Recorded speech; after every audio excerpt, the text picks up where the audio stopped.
તો સુરતમાં મંદિર પણ નથી સુરક્ષિત। કામરેજ અબ્રામા મંદિરમાં તસ્કરો ત્રાટક્યા। ચોરીની ઘટના મંદિરમાં મૂકેલા સીસીટીવીમાં કેદ થઈ હતી। કામરેજ પોલીસે સીસીટીવીના આધારે તપાસ હાથ ધરી છે।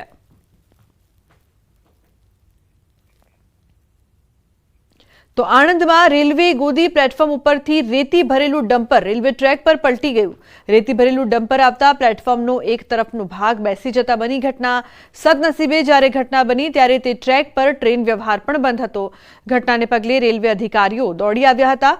ક્રેનના માધ્યમથી ટ્રકને સીધો કરાઈ રેલવે ટ્રેક પરથી ખસેડાયો હતો। તો રાજકોટમાં બિસ્માર રોડને લઈને કોંગ્રેસ હવે મેદાને છે। કોંગ્રેસના કાર્યકરોએ રોડ જાતે રિપેર કર્યો।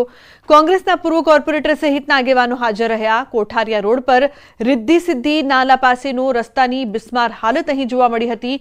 રોડ અકસ્માતમાં ઈજા પામેલા લોકોના પોસ્ટર બતાવ્યા।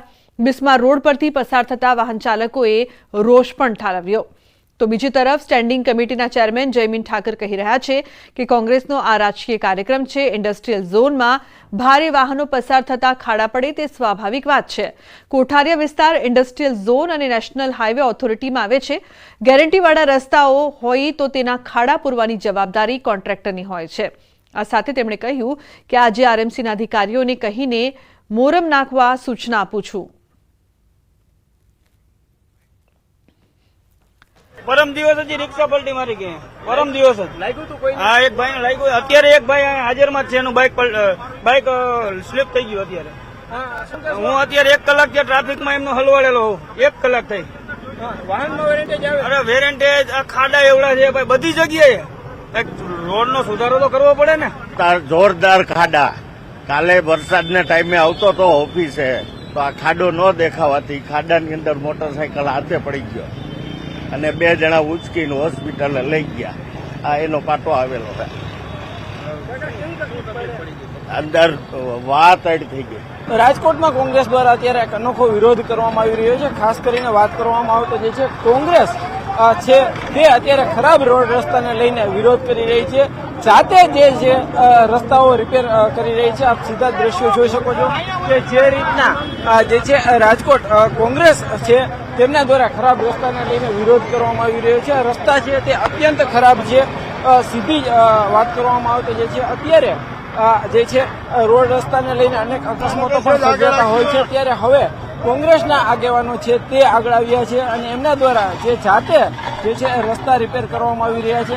આપ સીધા જ દ્રશ્યો જોઈ શકો છો કે જે રીતના પૂર્વ કોર્પોરેટરો હોય, સ્થાનિક કોંગ્રેસના આગેવાનો હોય તેમના દ્વારા એક અનોખો વિરોધ કરવામાં આવી રહ્યો છે। વિરોધ એટલા માટે કરવામાં આવ્યું કે આ ભાજપના મિત્રો હવે તો ભ્રષ્ટાચારનું આજે આંખ રહ્યો છે। કેટલા પુલ તૂટી ગયા, કેટલા રોડ રસ્તાની હાલત આટલી ખરાબ છે તો ભાજપ વાળાની તોય પણ આંખ ખુલતી નથી। પોલીસ કમિશનર ત્યાં જાય તો પોલીસ અત્યારે મળવા પણ દેતા નથી। એટલે અમે નક્કી કર્યું કે પ્રજાના કામ માટે અમે પોતે જ આવા ખાડા પૂરશું। બાકી આ નિંભર તંત્ર ને જાગૃત કરવા માટે અને પ્રજાને પણ જાગૃત કરવા માટે અમે નવતર કાર્યક્રમ કર્યો છે। રોજ નવા બિહારમાં મને એટલા પુલ તૂટ્યા, અહીંયા રાજકોટને એટલા બનાવ ગણી, હરણી કાંડ ગણી, તક્ષશિલા કાંડ ગણી, કોઈને ન્યાય મળતો નથી। ન્યાય તો નથી મળતો, ઓછામાં એના કરતા જાજુ અહીંયા તમે જોવો લોકો ટેક્સ ભરે છે ભાઈ। પેટ્રોલમાં ટેક્સ દે છે, તમને દરેક જગ્યાએ ટેક્સ થઈ છે। કેમ તમે લોકોના ટેક્સના પૈસા એની વાપરવામાં તમારે કોના બાપની શરમ છે? ભાજપથી નથી થાય એમ એટલા માટે અમારે કરવા પડે છે। હાલ જે રીતના વાત કરવામાં આવે તો જે છે અત્યારે અહીંયા લોકો છે તે જાતે જે છે કોદારી પાવડા લઈ અને રસ્તો રિપેર કરી રહ્યા છે। આપણે વધુ એક આગેવાન છે એમની સાથે પણ થોડી વાર પછી વાત કરવાનો પ્રયાસ કરીશું, પરંતુ આ સીધા જ દ્રશ્યો છે કે જે રીતના હવે કોંગ્રેસી આગેવાન છે તે આગળ આવ્યા છે। તેઓ રસ્તા રિપેર કરી રહ્યા છે કે આ નવતર વિરોધ પણ કહી શકાય। સામાન્ય રીતે અત્યાર સુધીમાં જયારે પણ વિરોધ કરવામાં આવતો હાલ આપણી સાથે પ્રભાતભાઈ શું કહેશો? તમારા હાથમાં જે છે અત્યારે પધારું છે। અમે ગેરંટી વાળા રોડ જે કોર્પોરેશન દર વર્ષે કોન્ટ્રાક્ટર પાસે માગે ઈ કોન્ટ્રાક્ટરો અને કોર્પોરેશન અધિકારીઓથી મિલીભગત દર વર્ષે રોડ તૂટે છે અને એક પણ રોડ કોન્ટ્રાક્ટર પાસે નથી કરાવતા। અત્યારે અહીંયા કોદારી પાવડા લઈ અને કોંગ્રેસ છે તે રસ્તા રિપેર કરી રહી છે। અહીંયા ખાડા બુરી રહી છે। અત્યારે સીધા દ્રશ્યો છે રાજકોટ શહેરના જે છે રીધી સીધી નાલું એટલે કે નેશનલ હાઈવેની બિલકુલ બાજુનો આ રોડ છે।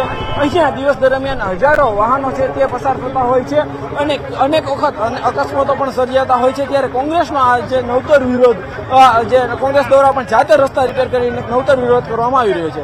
કેમેરામેન કે નિમો સાથે હાર્દિક જોશી, ન્યૂઝ 18 ગુજરાતી, રાજકોટ। કોંગ્રેસનો આ રાજકીય કાર્યક્રમ છે એટલે હું કોંગ્રેસને તો જવાબ દેવા નહીં માંગુ, એટલા માટે કે બે કોર્પોરેટર રહ્યા છે કોંગ્રેસ પાસે। રાજકોટમાં કોંગ્રેસ જનાદેશ વગરની છે, રાજનૈતિક કાર્યક્રમો કરે છે, પરંતુ ઇલેક્ટ્રોનિક મીડિયાના માધ્યમથી મારા ધ્યાનમાં આવ્યું છે કોઠારિયાની અંદર ઇન્ડસ્ટ્રીયલ ઝોનની અંદર જે રોડમાં ખાડા પડ્યા છે, કારણ કે ત્યાંથી હેવી વ્હીકલ જતા હોય અને નેશનલ હાઈવે જોડતો એરિયા છે, ત્યાં ચોક્કસપણે હું મોરમ નખાવાના સૂચના આપું છું। તો અમદાવાદમાં કોંગ્રેસ કાર્યાલય પર તોડફોડ મામલે કોંગ્રેસ કાર્યકર્તાઓમાં રોષ યથાવત છે। હિંમતનગરમાં કોંગ્રેસના કાર્યકર્તાઓએ એસપી કચેરીમાં અરજી કરી છે। બી ડિવિઝન પોલીસ મથકે કોંગ્રેસના કાર્યકર્તાએ રોષ ઠાલવ્યો। અરજી મુદ્દે કોઈ કાર્યવાહી ન થયાના આરોપ સાથેનું પણ આવેદનપત્ર આપ્યું। આ સાથે તેમણે એવા પણ આરોપ લગાવ્યા કે એસપીને આવેદનપત્ર આપવા જતાં કોંગ્રેસના આગેવાનો સાથે પીએસઆઈએ ગેરવર્તન કર્યું, જેની પણ તેમણે રજૂઆત બી ડિવિઝન પોલીસ સ્ટેશને કરી હતી।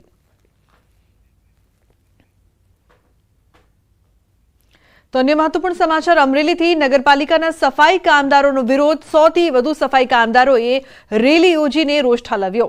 વિવિધ માંગોને લઈને નગરપાલિકાના ચીફ ઓફિસને આવેદનપત્ર આપ્યું। વેતન વધારવા, સફાઈ કર્મીની સંખ્યા વધારવાની માંગ, છૂટા કરાયેલા સફાઈ કામદારોને પરત લેવાની માંગ। નગરપાલિકામાં હોબાળો થતા સિટી પોલીસ દોડી આવી, બંદોબસ્ત ગોઠવાયો, મામલો થાળે પાડ્યો હતો, પરંતુ માંગ નહીં સ્વીકારાય તો ધરણા પર બેસવાની ચીમકી પણ ઉચ્ચારી।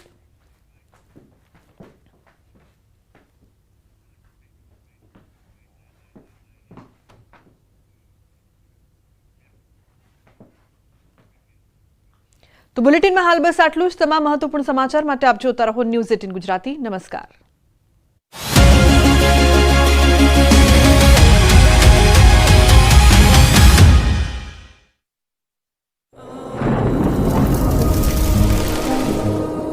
જળવાયુ પરિવર્તનનું જોખમ આપણા દરવાજે પહોંચી ગયું છે।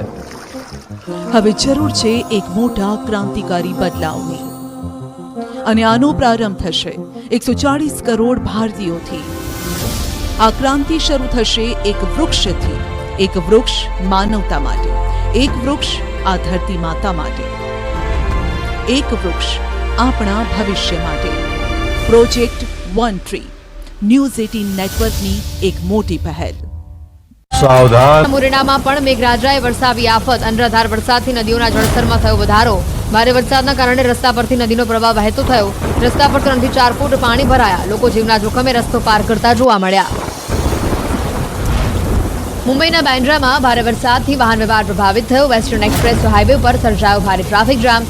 ભારે વરસાદની વચ્ચે ટ્રાફિક જામની સમસ્યા વધી। વાહન ચાલકો કલાકો સુધી ટ્રાફિક જામમાં ફસાયા। મુંબઈના બાંદ્રામાં વરસાદી માહોલ યથાવત। સતત વરસાદી માહોલથી સ્થાનિકો પરેશાન। લોકો છત્રીના સહારે બહાર નીકળતા જોવા મળ્યા। ઉત્તરાખંડમાં ખાતીમાં ઉધમસિંહ નગરમાં ભરાયા વરસાદી પાણી। ભારે વરસાદ બાદ રસ્તા પર નદી જેવા દ્રશ્યો। રસ્તા પર પાણીના ધસમસતા પ્રવાહમાંથી પસાર થવું મુશ્કેલ। બિહારના ગોપાલગંજમાં ગંડક નદીના જળસ્તરમાં વધારો। નદીનું જળસ્તર વધતા નીચાણવાળા વિસ્તારોમાં ભરાયા પાણી। અનેક ગામો પૂર પ્રભાવિત થયા। સ્થાનિકોને